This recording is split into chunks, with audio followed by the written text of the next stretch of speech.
Vishnupurana. Description of IKSHVAKU's lineage. IKSHVAKU was born from the nostril of Manu, as a result of sudden sneezing. IKSHVAKU had 100 sons, among whom Vikukshi, Nimai and Danda were prominent.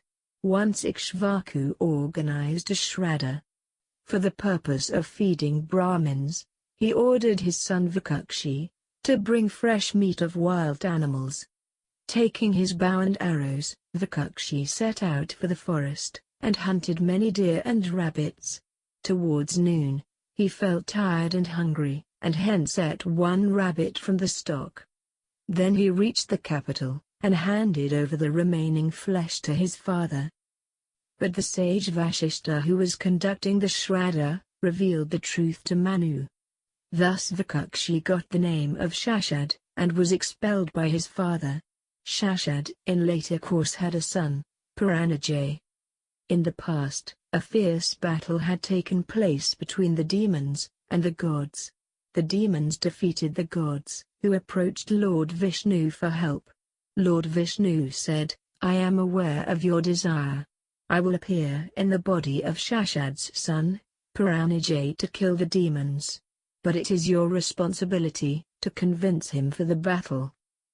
The gods approached Puranajay, and requested, "O great among the Kshatriyas, kindly help us to defeat our enemies." Puranajay said, "Shakratu is Indra. If I fight the battle, riding his shoulder, I will be able to kill the demons." The gods accepted his condition. Indra took the guise of the bull. Riding on the bull, Puranajay killed the demons, because Lord Vishnu had partially arrived in his body. Since then Puranajay got the name Kakust. He had a son Anina. Lineage of Anina grew as follows: Anina, Prithu, Vishtrabha, Chandrayavanashva, Sharvasta. Sharvasta founded the town of Sharvasti, modern Shravasti. Lineage of Sharvasta continued as follows: Sharvasta, Vrihadashva, Kevalayashva, Dridashva, Dandrashva, Kapilashva. For a long time, Yuvanashva did not have a child. So, he organized a Putrashti Yaja in the auspices of learned sages. The Yaja lasted for a whole day. At midnight, when the Yaja ended, sages fell asleep because of tiredness, keeping the urn of Yaja water near the altar. The water had been empowered with sacred mantras. Meanwhile the thirsty king came there and drank that water from the urn. When the sages awakened, they inquired about the water in the urn. Yuvanashva told them that he had himself drunk it. The sages told that the water had been empowered with sacred mantras and was meant from the queen, in order to make her conceive. Hence the king, instead of the queen, will conceive now. As a result, Yuvanashva conceived, and in due course gave birth to a child, from his right armpit. But the child's birth did not kill the king. The baby was Mandhata. In due course Mandhata ruled the entire earth, which was divided into 7 islands. Mandhata married Bindumati, the daughter of Shatabandhu. They had 3 sons, Purakutsa, Ambarish, and Muchakunda. They also had 50 daughters. When all the daughters grew, a sage Saubhari arrived in the palace, and requested Mandhata to marry one of his daughters to him. The sage appeared old and frail. So, Mandhata hesitated, and tried to send him off, making many excuses. The sage assured him about his physical abilities. But still the king felt hesitant and said, "O sage, it is our tradition that we marry our daughter only to he whom our daughter chooses as her husband. Your request is beyond our desires." Hearing Mandhata's word, sage considered for a moment and said, "All right, O king. Kindly instruct the eunuch who guards the quarters of your daughters to escort me there." Fearing a curse from the sage, Mandhata instructed the eunuchs to escort him into the quarters of his daughters. While entering the quarters, the sage assumed the appearance of an extremely handsome Gandharva.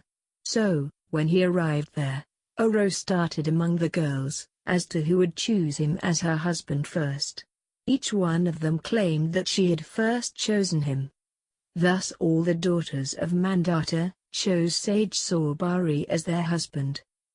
When the eunuchs informed the king about this development, he fell in deep thoughts, how it could happen. But still he was bound by his promise, so that he had no choice but to marry all his daughters to sage Saubari. Marrying all the 50 girls, sage Saubari brought them to his hermitage. Calling Vishwakarma, he instructed him to build separate castles for each of his wives. In no time, Vishwakarma erected 50 beautiful palaces, in a row. Each one of them had ample spacious and airy rooms, surrounded by beautiful gardens. Since then, all the girls occupied those palaces, and began to live there. Every kind of luxury and food was available to them.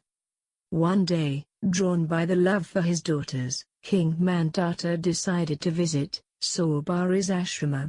But in place of ashrama, he found the row of beautiful palaces.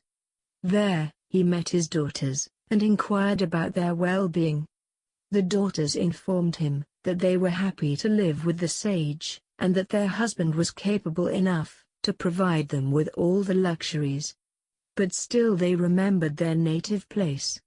Each of the girls also expressed one grief, that her husband enjoyed intimacy with her at all times, and did not share time with her other sisters. These words of the girls surprised the king. Ultimately he met Saubari, and worshipping him he said, "O Lord, it is the result of your severe penance that you are able to keep all the 50 girls happy." Staying there for a few days, the king returned. In due course, the daughters of Mandhata gave birth to 150 sons. Those sons grew up, and produced their progeny. At that time, sage Saubari thought, "I have seen the birth of my sons. Now they have their own sons. If I stay there, I will long to see my great-grandchildren. Desires do not end till death. Acquiring a human body is in itself a great sorrow. I have received enough in life, enjoyed intimacy with 50 princesses. If I keep more desires, I will receive nothing but sorrow. Hence I should take to the penance of Lord Vishnu." Thinking that way, sage Saubari migrated to the forest along with his 50 wives. There they conducted yajas, and passed their time worshipping Lord Vishnu. Mandhata, Trishanku, and Sagar. Once upon a time Gandharvas of collective name Maurya defeated the Nagas and snatched all their wealth and powers. The Nagas prayed Lord Vishnu to rescue them. Lord Vishnu told them that he would appear in Mandhata's son, Purakatsa, and kill the Gandharvas. Afterwards Narmada brought Purakatsa to Rasatal, where Lord Vishnu appeared in his body. Thus having the strength of Lord Vishnu, Purakatsa defeated and killed the Gandharvas. Pleased by the action of Narmada, the Nagas blessed her with a boon that whoever remembered her would have no fear of snake venom, and Purakatsa that he would have an immortal son. Purakatsa and Narmada had a son, Trisadasu. Lineage of Trisadasu continued as follows: Trisadasu, Anaranya, Vrihadashva, Haryashva, Asta, Sumana, Trinva, Traaruni, and Satyavrat. Satyavrat became famous as Trishanku in later course.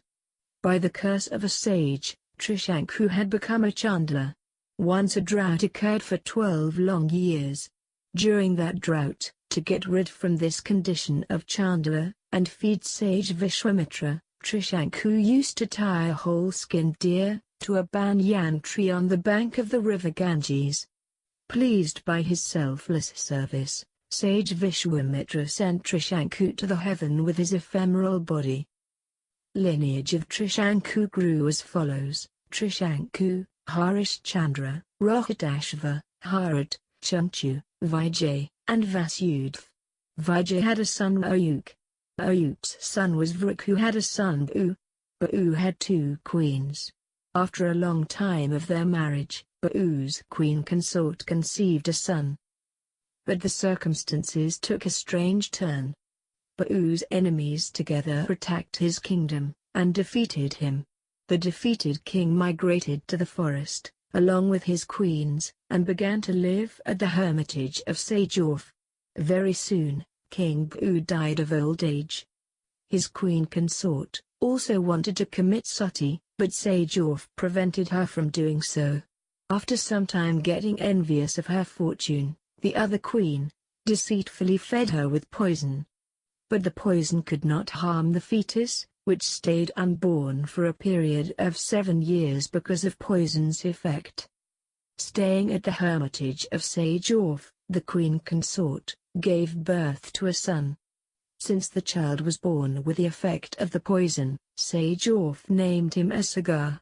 Sagar began to grow in the hermitage, in natural surrounding. One day he asked his mother about his father. The queen narrated the whole incident to him. Sagar then undertook an oath to exterminate the Kshatriyas who had been the cause of his father's death. Acting as per his oath, Sagar destroyed higher Kshatriyas, whereas Kshatriyas got their heads shaven out of fear. Since those Kshatriyas had given up their religion, hence Brahmins boycotted them. As a result they became Maliksha. Thereafter King Sagar returned to his capital and ruled the earth. Description of Suryavansh. King Sagar had 2 queens, Sumati, the daughter of Kashyapa, and Keshini, the daughter of Vidarbha's king. Keshini had a son Asmanjas, whereas Sumati had 60,000 sons. Anshuman was the son of Asmanjas. Asmanjas was very whimsical, since his childhood. Even in his youth, he did not change his behavior. Hence King Sagar had abandoned Asmanjas.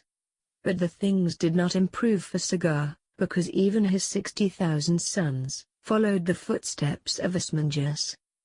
The gods one day approached sage Kapila, who was a partial incarnation of Lord Vishnu. Greeting him, they said, if the 60,000 sons of Sagar continued on their whimsical way, the earth would not remain suitable for living. Sage Kapila assured the gods that the 60,000 sons of Sagar would meet their fate very soon. By the instigation of sage Kapila, King Sagar organized an Ashwamedha Yajna. The 60,000 princes also followed the horse guarding it, but somehow Indra managed to kidnap the horse and tethered it at the hermitage of sage Kapila. The 60,000 princes searched for the horse, and following the footprints, they also reached the hermitage. That they found the horse, and also a sage in deep meditation. Thinking that the sage might have been responsible for abduction of the horse, they began to abuse him. As soon as sage Kapila, disturbed by the abuses, opened his eyes, a flame appeared, and incinerated all the 60,000 princes. When King Sagar came to know about this incident, he sent Anshuman to bring back that horse. Anshuman also reached the hermitage, and greeted sage Kapila with respect. Pleased by his politeness, sage Kapila blessed Anshuman, and instructed him to take the horse away with him. He also asked him to seek a boon. As the boon, Anshuman only sought the salvation for his 60,000 dead uncles. Sage Kapila assured Anshuman that his ancestors would certainly attain to the heaven, but only after a long wait, and that his grandson Bhagrat would bring the Ganges onto the earth, and that the Ganges waters would wash the ashes of his ancestors to the ocean and cause their salvation. Thus blessed by the sage Kapila, Anshuman returned to the capital with the horse in order to help his grandfather finish the yajna. Anshuman had a son Dilip. Dilip's son was Bhagrat, who observed severe penance, and pleased Ganga to descend on the earth. Since the Ganges had descended on earth, because of Bhagrat's penance, she also got a name Bhagrati. The lineage of Bhagrat grew as follows: Bhagrat, Sahatra, Shruti, Nabag, Ambarish, Sindhudweep, Ayutayu, Richupam, Savakam, Sudas, and Swordas. One day, King Swordas went hunting, in the forests. There he spotted a pair of tigers.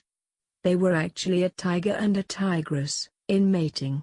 Swordas killed one of them, by his arrow, while the other turned into a demon, and threatened of an avenge, disappeared from the scene.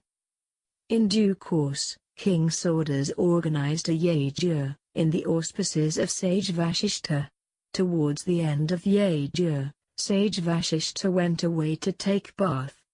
Meanwhile the same demon, arrived there in the guise of Vashishta, and expressed his desire to eat non-vegetarian food. Then the demon arrived before the king, in the guise of the cook. The king ordered him to cook meat for the sage. The cook cooked human flesh, and served it before the sage. Sage Vashishta knew that the food contained human flesh. He cursed the king in anger to be a demon. Within 3 days, King Swordas became a demon and began to roam in the forests. Since then he ate only human flesh. One day, Swordas in demon form, saw Muni who was in the process of mating his wife. The demon caught and ate the Muni, neglecting all the cries and wailing of his wife. The Brahmani angrily cursed the demon, that as her husband had been killed, while he was about to satisfy his carnal lust, similarly he would also die right in the same process. King Swordas remained in the demon's form, for 12 more years. After that he recovered from the curse, and began to rule like a pious king. One day, King Swordas saw the queen in an amorous condition, and an impulse of carnal pleasure ran within his body. He made advances to satisfy his lust, but the queen who knew everything about the curse stopped him, reminding him of the curse. Since then the king stuck to celibacy.